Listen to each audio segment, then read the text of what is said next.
both getting out of your comfort zone, but also remaining authentic to your brand. I think we're in a place where there's a lot out there about the idea of cancel culture and sort of holding brands to account. But what it really is that consumers, especially Gen Z and millennials, are more skeptical of brands for a number of reasons.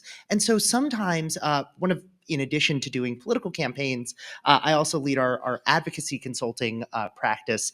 And one of the things we consistently see is when brands sort of ignore what made them a popular brand, it comes off as disingenuous.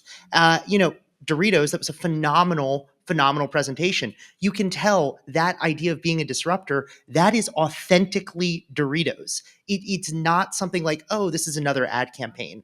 And I think that's really important, finding that balance between your comfort zone and sort of trying new things, and also at the end of the day, you're trying to sell a product and people know you as trying to sell that product.